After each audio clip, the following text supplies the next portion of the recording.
जी, जी। अस्सलाम वालेकुम। मोहम्मद अज़हर सिद्दीक अपने प्रोग्राम मैच न्यूज़ के साथ हाज़िर ख़िदमत है। मेरे साथ आप शाहिद हुसैन देख रहे हैं काफ़ी अरसे बाद। वो आने की भी एक मेन वजह है। सुप्रीम एक बात याद रखिएगा, पाकिस्तान के अंदर अगर जुडिशियल एक्टिविज़्म नहीं है, तो यहाँ का निज़ाम ठीक नहीं हो, इतना निज़ाम बिगड़ चुका है। और सुनहरी दौर था जस्टिस साकिब निसार साहब का कि बहुत काम बड़े लोगों को इख्तिलाफ रहेगा उस पे। लेकिन जितने काम उन्होंने कर दिए वो तारीख में शायद नहीं हो सका। उससे चीफ जस्टिस गुलजार साहब ने बहुत काम किया, लेकिन इन चंद सियासतदानों ने उनके एजेंटों ने जो सामने रहे, नवाज शरीफ गैंग के अंदर जो लोग रहे, वो आपको पता है बड़े बड़े चंद एंकर्स हैं।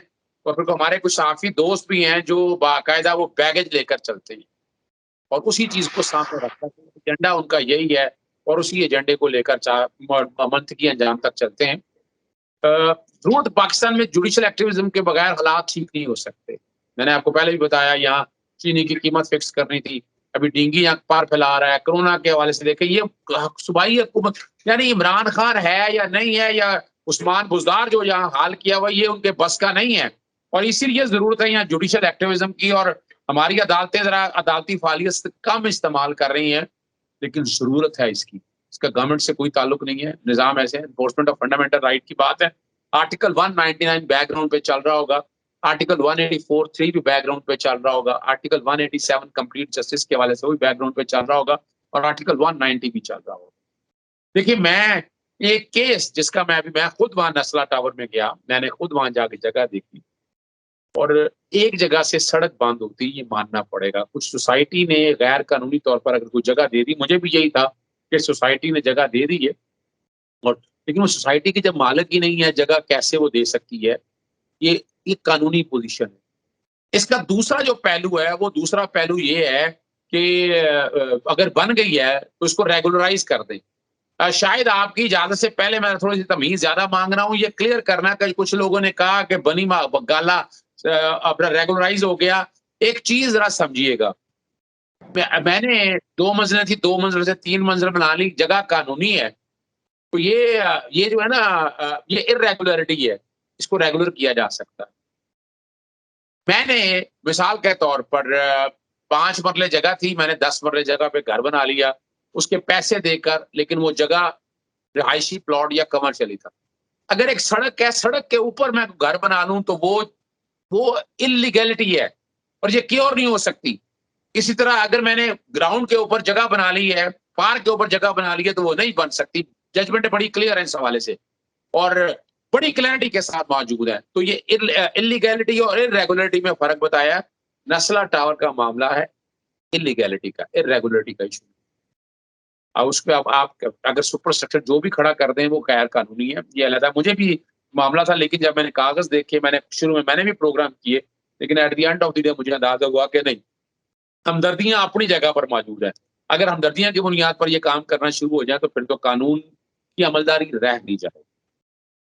असल जो इशू आपके सामने लगाना है कि चंद सहाफी जो जस्टिस काजी फायदी साहब के करीब तरीन रहे हैं, या आप कह सकते हैं, मुझे नहीं नाम पता, नाम अभी शायद हुसैन मुझे कुछ बता रहे थे, मैं चाहूंगा उन्हीं की जुबानी सुना जाए।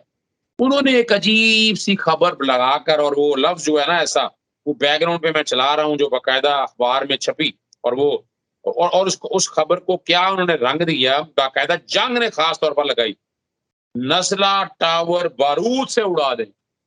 ये अंदाजा लगाएं, ये हेडलाइन है ये। यानी इस वक्त सहाफत का ये हाल हो गया हुआ है।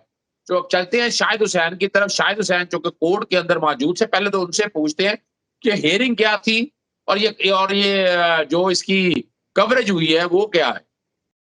सर आपका बहुत शुक्रिया। आप तो चूँकि वकालत के भी सहाफ़त के उस्ताद हैं और हम आपसे हमेशा सीखने की कोशिश करते हैं। आप अदालती ज़बान को भी अच्छे से समझते हैं, सहाफ़ती ज़बान को भी अच्छे से समझते हैं और उसका कितना असर हो सकता है कौम पर, पूरी मुल्क के ऊपर, वो भी आप अच्छे से जानते हैं। इसलिए फिर हम अक्सर देखते हैं कि वुकला जो और उसके बाद जजेस फ़ैसलों में अल्फ़ाज़ का चुनाव होता है, उसका बहुत ज़्यादा मोहतात तरीके से इस्तेमाल करते हैं। वुकला भी हम देखते हैं अपने आर्गूमेंट में और जजेस भी यही करते हैं।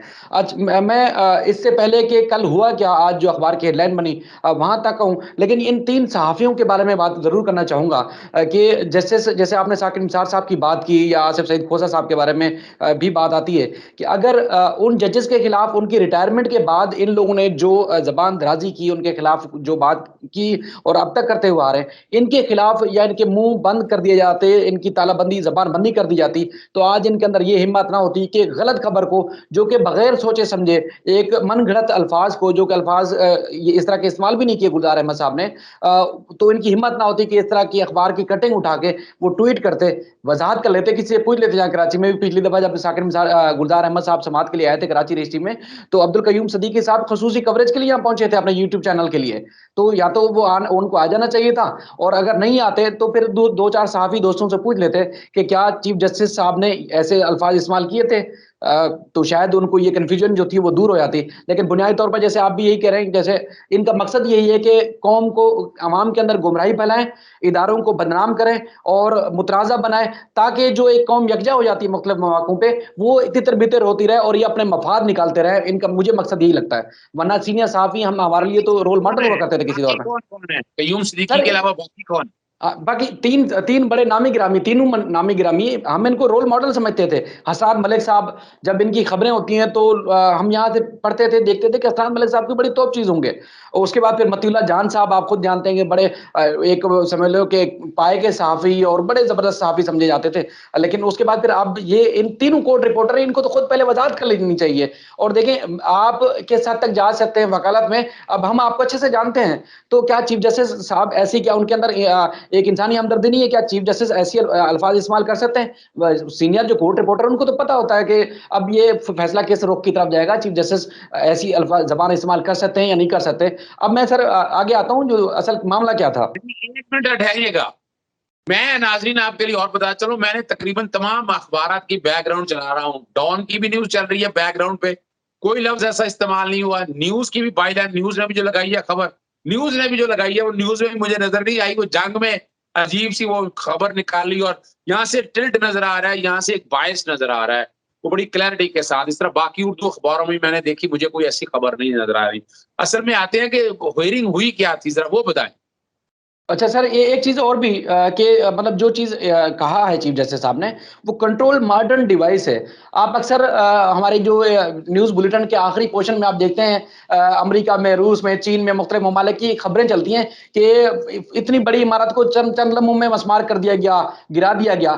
तो वो धमाका नहीं किया जाता, उसके ऊपर मिसाइल या कोई बम नहीं गिराए जाते। वो एक डिवाइसेज होती है जो पिलर को कमजोर करने के लिए जदीद डिवाइसेज इस्तेमाल की जाती हैं, कि इमारत फैलने के बजाय या ज्यादा वक्त इस्तेमाल करने, ज्यादा वक्त लेने के बजाय, या किसी और इमारत को नुकसान हो या लोगों को नुकसान हो, तो वही इमारत नीचे बैठ जाए। वो ये इसलिए इस तनाजुर में ये बात की थी। अच्छा, हुआ ये है कि कल हालांकि चीफ जस्टिस ने जिस तरह सूबाई हुकूमत को लताड़ा, मैं तो लताड़ना ही कहूंगा क्योंकि वो भी मायूस हैं, मजबूरन उनको भी कहना पड़ा आकर मुराद अली शाह साहब को कि सर मैं भी इसी शहर में पैदा हुआ हूं, यानी कि कराची में, इस शहर को अच्छे से जानता हूं। तो उनकी कारकर्दगी पर बात करने के बजाय उल्टा चीफ जस्टिस को ही मुतनादा, उनके एक अल्फाज को मुतनादा बनाने की कोशिश की गई। इससे तासुर ये मिल रहा है कि चीफ जस्टिस ने जैसे कह दिया हो कि लोग जो वहां नसरा टावर के रिहायशी हैं, वो जैसे रह रहे, अगर बाहर नहीं आ रहे तो जाके उनको बम से उड़ा दो। इससे तासुर तो ये मिल रहा है ना सर, लेकिन ऐसा हरगिज नहीं कहा उन्होंने।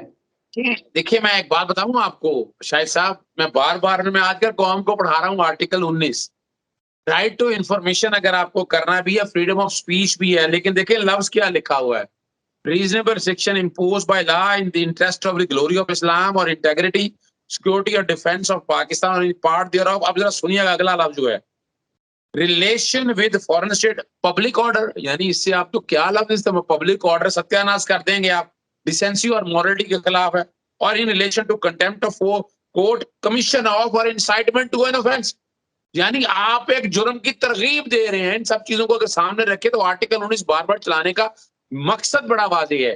देखिए शाहिद साहब, आप जो कि कोर्ट की हियरिंग आप भी करते हैं, आप भी बहुत खूबसूरत तरीके से आप कोर्ट रिपोर्टिंग खुद जाकर करते हैं, ये हमारे तीनों दोस्त हैं, लेकिन तीनों ने इस यानी मकसद क्या है, आप क्या समझ रहे हैं, कोई एजेंडा लेकर चल रहे हैं? सर इनका तो वाज़ेह एजेंडा है, कोई अब तो कोई दो राय नहीं है ना इसमें। अच्छा, मजे की बात, अब हम उस तरफ जाते हैं जिस अखबार ने ये खबर छापी, जंग रावलपिंडी ने खबर छापी क्या जंग रावलपिंडी का कोई यहाँ नुमाइंदा मौजूद था? मैं आपको हल्फिया कहता हूँ, मैं आपको मुझे जो सज़ा देना चाहे पूरी कौम सज़ा दे दे। जंग अखबार का कोई रिपोर्टर का पूरा दिन सुप्रीम कोर्ट रजिस्ट्री में नहीं था। जंग अखबार का रिपोर्टर ही मौजूद नहीं था। यानी जंग रिपोर्टर का कोई भी नुमाइंदा कोर्ट के अंदर नहीं था और बाइल इतनी बड़ी खबर लग गई है रावलपिंडी में।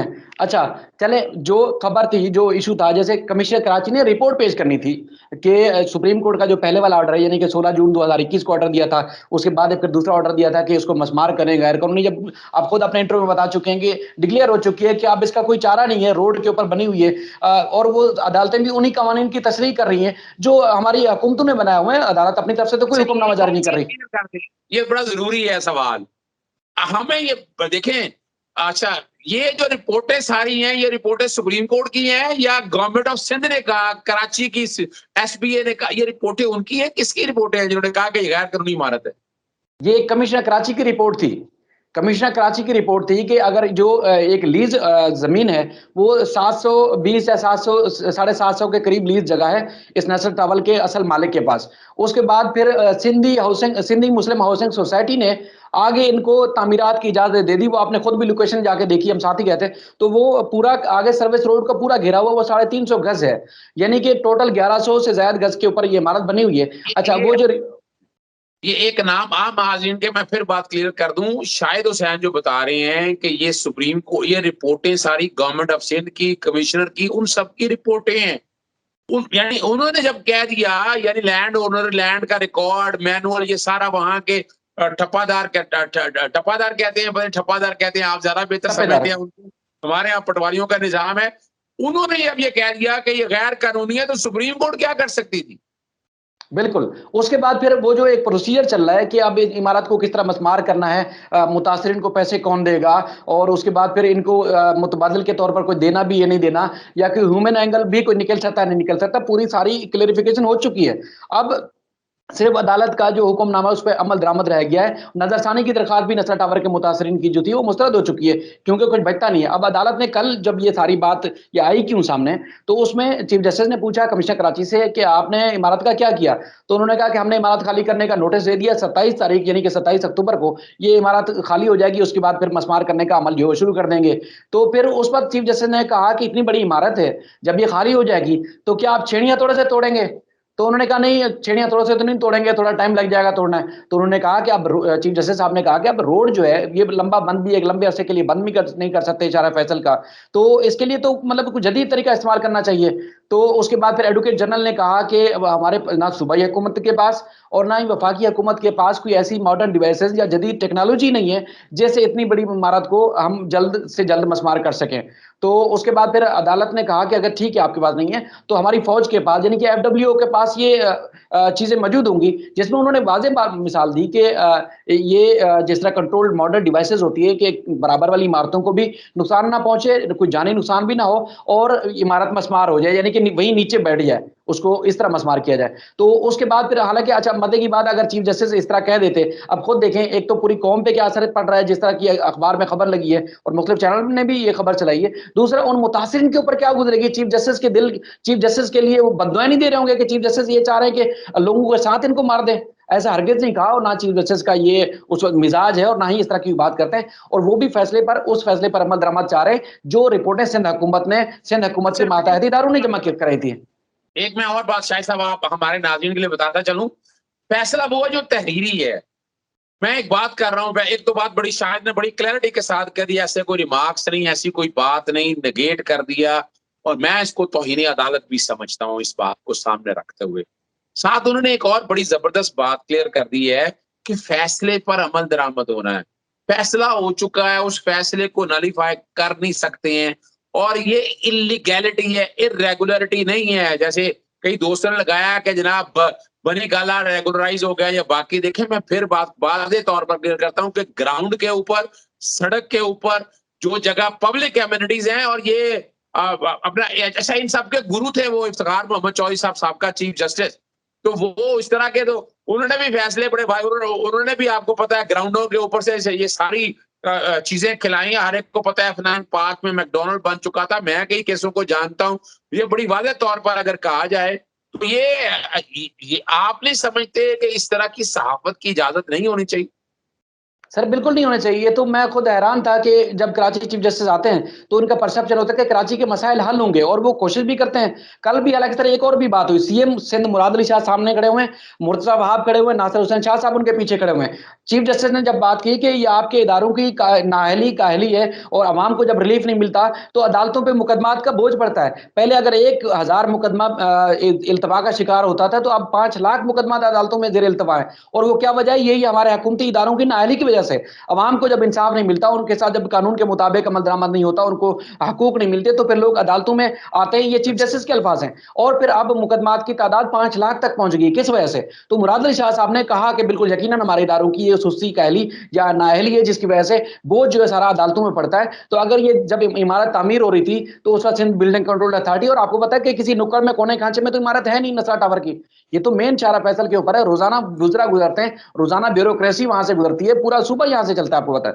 तो ये उन्होंने एडमिट किया, इस बात को तस्लीम किया। मैं जैसे पहले भी गुजारिश कर चुका हूं कि अगर साकिब निसार साहब के बारे में, आसिफ सईद खोसा साहब के बारे में या दीगर जजेस के बारे में जब ये अनाप शराब बकते हैं या गलत बातें मरीम नवाज के कहने पर शायद ये करते होंगे, तो उस वक्त इनकी अगर जबान बंदी कर दी जाती, तो आज जैसे गुलजार अहमद के खिलाफ या उनके खबरों को या उनके फैसलों को ट्विस्ट करके ये इस तरह के जो इनकी हिम्मत ना होती ये करते। अब अगर ये इस खबर पे भी अगर चीफ जस्टिस नोटिस लेते हैं और जिन लोगों ने ट्विस्ट किया है वो अगर चीफ जस्टिस इस पे नोटिस लेते हैं, तो यकीन मानिए, अभी भी मैं आपको पहले बता रहा हूं कि इनका रोना धोना देखिएगा कि हमारे साथ जुल्म हो रहा है, ज्यादती हो रही है, आजादी सहाफत पर हमला हो रहा है। हालांकि पूरी कौम के सामने चीफ जस्टिस को बदनाम कर रहे हैं जो नस्ला टावर के मुतासरीन है। उनकी जो अगर हमदर्दियां भी होंगी चीफ जस्टिस के लिए, तो उनके दिल खराब कर रहे हैं, उनको उल्टा यानी कि बददुआएं देने पर मजबूर कर रहे हैं ये लोग, जो बात थी नहीं, जिसका वजूद ही नहीं था। बड़ी ज़बरदस्त बात, बहुत शुक्रिया शाहिद हुसैन साहब। नाज़रीन के लिए आपने देखिए बात बड़ी ये है सहाफ़त। सहाफ़त ये साफ नाम है, यानी असल हक़ाइक़ बताना। मैंने प्रोग्राम शाहिद हुसैन का देखा, कल मैंने खुद प्रोग्राम इस पे नहीं किया कि ये सारी बातें होंगी, लेकिन मैं मजबूर हो गया कि बातें इस तरह की सामने आई हैं, जो तोड़-मरोड़ कर हक़ाइक़ के मुनाफ़ी बातें की, इसकी इजाज़त नहीं होनी चाहिए और ये हो रहा है। और ये बड़ी ज़्यादती है। हमें ये सोचना ये है कि ये निज़ाम बेहतरी की तरफ कैसे जाए। आप तक ये सारी चीज़ें ना उम्मीद है जो मुतल्लिका इदारे हैं इस बात का सख्त नोटिस लेंगे और वैसे भी आर्टिकल 19 की जो इंटरप्रिटेशन जस्टिस एजाजुल हसन साहब के बेंच में लगी हुई है, उस मामले को सीरियसली देखकर मौका आ गया है कि आर्टिकल 19 को दायरा-कार बनाना पड़ेगा, पाकिस्तान मीडिया रेगुलेटरी अथॉरिटी का वजूद लाना पड़ेगा, तभी ये रुक सकेंगी। वरना पूरी दुनिया के अंदर तो डेफेमेशन के लॉ और हेट स्पीच के लॉ हैं, लेकिन यहाँ पर पूछने वाला कोई नहीं है। इजाज़त चाहेंगे, मुझे और शाहिद को इजाज़त दीजिएगा। अस्सलाम वालेकुम, अल्लाह हाफ़िज़, पाकिस्तान ज़िंदाबाद।